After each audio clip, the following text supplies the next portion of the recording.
मध्य प्रदेश के एक गांव के अंदर दो लड़के रहा करते हैं, जिसमें बड़े वाले लड़के की उम्र 13 साल होती है और छोटे वाले लड़के की उम्र 10 साल होती है। दोनों एक दूसरे के ऊपर जान छिड़का करते हैं, एक दूसरे के साथ गहरी दोस्ती में होते हैं। दोस्तों, होता क्या है, उनमें से अचानक छोटे वाला लड़का जिसकी उम्र 10 साल होती है घर से गायब हो जाता है।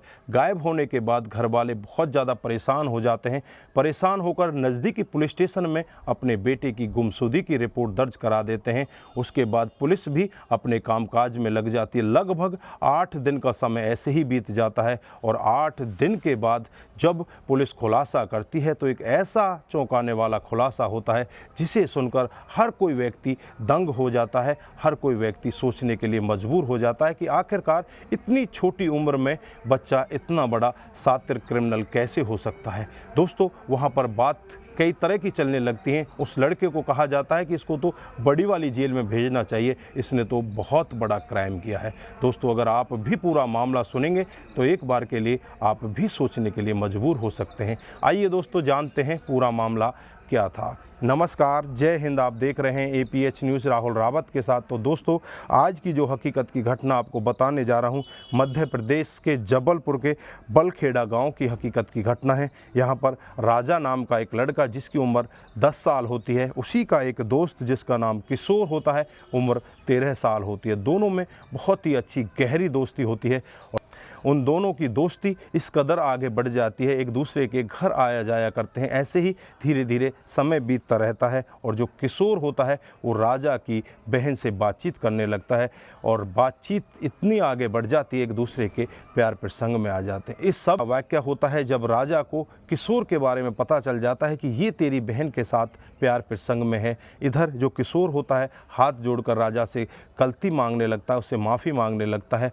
और जो उसकी बहन होती है वो भी हाथ जोड़ लेती है। वो कहती है कि हमसे गलती हो गई, आज के बाद ऐसा तुम्हें कभी भी देखने को नहीं मिलेगा। राजा भी मान जाता है, लेकिन मानने के साथ उनसे कुछ डिमांड करता है। किशोर से इधर पैसे की डिमांड करता है। किशोर उसकी डिमांड को पूरा कर देता है। उस राजा होता है वो अब किशोर को ब्लैकमेल करने लगता है। उसकी डिमांड बढ़ने लगती है। पहले तो 100 रुपये की डिमांड होती है, फिर 200, फिर 400, 500, ऐसे करके 1000 तक की डिमांड होती है। 1000 तक की डिमांड को तो किशोर उसकी पूरी कर देता है, लेकिन उसके बाद उसकी डिमांड और ज़्यादा बढ़ जाती है।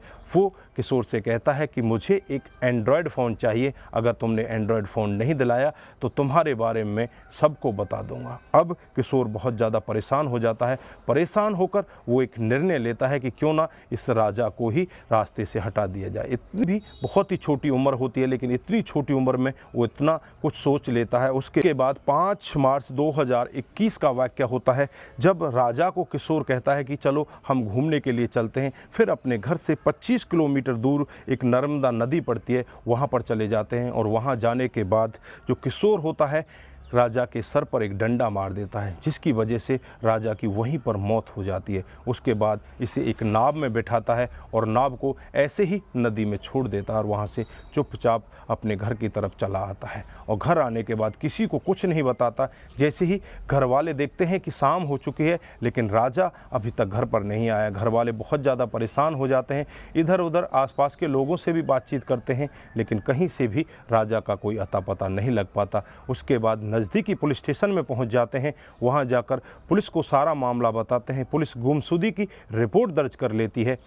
6 मार्च 2021 की सुबह जाकर पुलिस के पास रिपोर्ट दर्ज कराई थी। उसके बाद पुलिस अपने कामकाज में भी लगती है, लेकिन कहीं से भी राजा का कोई खुलासा नहीं हो पाता। पुलिस उस तरह से उसकी खोजबीन ही नहीं करती। लगभग 5 से 6 दिन का समय ऐसे ही बीत जाता है, लेकिन कहीं से भी कोई खुलासा नहीं हो पाता। जो गांव के लोग होते हैं वो रोड पर आ जाते हैं, पुलिस के ऊपर दबाव बनाने लगते हैं कि लड़के को जल्द से खोजबीन कर लाया जाए, उस लड़के की जल्द से जानकारी दी जाए कि वो लड़का है तो कहाँ है, अगर हम बहुत बड़ा हंगामा कर देंगे। पुलिस के ऊपर भी बहुत सारा दबाव होता है। पुलिस सारे एंगलों से जांच पड़ताल करने की कोशिश करती है, लेकिन कहीं से भी कोई खुलासा नहीं हो पाता।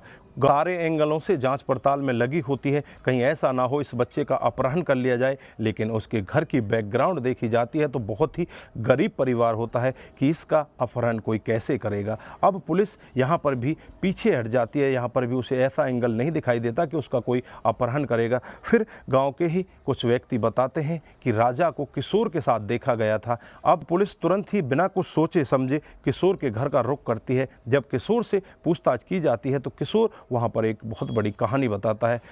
किशोर बताता है कि साहब, आज से कुछ दिन पहले का वाक़या होता है जब किडनैपर मुझे यहाँ से किडनैप करके ले जाते हैं और किडनैप करने के बाद मुझे जंगलों में ले जाते हैं। वहाँ से जैसे तैसे मैं बच बचाकर अपने घर पर आ जाता हूँ। कहीं ऐसा ना हो राजा को भी उन्हीं लोगों ने किडनैप कर लिया हो। अब पुलिस के लिए बड़ा सवाल, लेकिन पुलिस यहाँ पर कुछ और अलग ही सोचती है। किशोर के मोबाइल की जांच पड़ताल, पास एक मोबाइल होता है, उसके मोबाइल की CDR रिपोर्ट भी निकाली जाती है, उसकी लास्ट लोकेशन भी निकाली जाती है और उससे पता चलता है कि जिस दिन का ये वाक़या बता रहा था कि मुझे किडनैपर यहाँ से किडनैप करके ले गए थे, लेकिन उस दिन तो इसके मोबाइल की लोकेशन इसके घर की मिल रही है। अब पुलिस को कहीं ना कहीं किशोर के ऊपर शक चला जाता है। किशोर से फिर सख्ती के साथ पूछताछ की जाती है तो किशोर थोड़ी देर में ही टूट जाता है और सारा कुछ एक रटे रटाए तोते की तरह बताने लगता है। किशोर बताता है कि साहब, मैं राजा की बहन से प्यार करने लगा था। राजा को इस सब के बारे में पता चल चुका था और पता चलने के बाद राजा मेरे को ब्लैकमेल करने लगा। 100, 200, 500, 1000 तक की बात होती जब मैं उसको पैसे दे दिया करता, लेकिन उसने अब मेरे से एंड्रॉयड फ़ोन की डिमांड कर ली। अब मैं उसको एंड्रॉयड फ़ोन नहीं देना चाहता था, उसे रास्ते से हटाना चाहता था। फिर 5 मार्च 2021 को उसे अपने साथ ले जाता हूँ और नर्मदा नदी के पास पहुँचकर उसके सर पर एक डंडा मारता हूँ, जिससे उसकी वहीं पर मौत हो जाती है। उसके बाद उसकी डेड बॉडी को नाव में डालता हूं और उस नाव को ऐसे ही सुनसान चलने के लिए छोड़ देता हूं। पुलिस एकदम से एक्शन मोड में आती है और 8 दिन के बाद मोर्चरी घाट होता है जो नर्मदा नदी का, उसी के अंदर उस डेड बॉडी को प्राप्त कर लिया जाता है। उसके बाद इस लड़के के खिलाफ तमाम धाराएं लगा दी जाती हैं, तमाम धाराएं लगाकर इसे जेल के अंदर भेज दिया जाता है। दोस्तों, छोटे से छोटा बच्चा भी कितना बड़ा सातिर क्रिमिनल हो सकता है, यहाँ पर आपने ये सारा वाक़या देखा। इस लड़के किशोर की उम्र मात्र 13 साल, लेकिन इसके दिमाग में इतना सातराना तरीका कहाँ से आया, ये कहाँ से सीखा कि इस तरह से किसी को रास्ते से हटाया जा सकता है। जब उस लड़के से पूछताछ की जाती है तो वो यही बताता है कि मैं साउथ की फिल्म देखा करता था और साउथ की फिल्मों से मुझे ये सब ज्ञान मिला कि किस तरह से किसी व्यक्ति को रास्ते से हटाया जा सकता है। तो दोस्तों, आप लोगों ने देखा किस तरह से एक छोटा सा बच्चा इतना बड़ा सात्विक क्रिमिनल बन जाता है। जो एक दूसरे पर जान छिड़का करते थे वही एक दूसरे के जान के इस तरह से दुश्मन बन जाते हैं। तो दोस्तों, इस घटना पर आप क्या बोलना चाहते हैं, आपकी जो भी राय है एक बार कमेंट बॉक्स में ज़रूर दीजिएगा। दोस्तों, इस घटनाक्रम को सुनाने का उद्देश्य सिर्फ आपको जागरूक करना है, आपको बताना है कि हमारे समाज में इस तरह की घटनाएं भी हो रही हैं। दोस्तों, अपने आप को सतर्क रखने की ज़रूरत है, अपने आप को सावधान रखें। आज के लिए बस इतना ही, फिर मिलते हैं किसी नए मूड के साथ। नमस्कार, जय हिंद,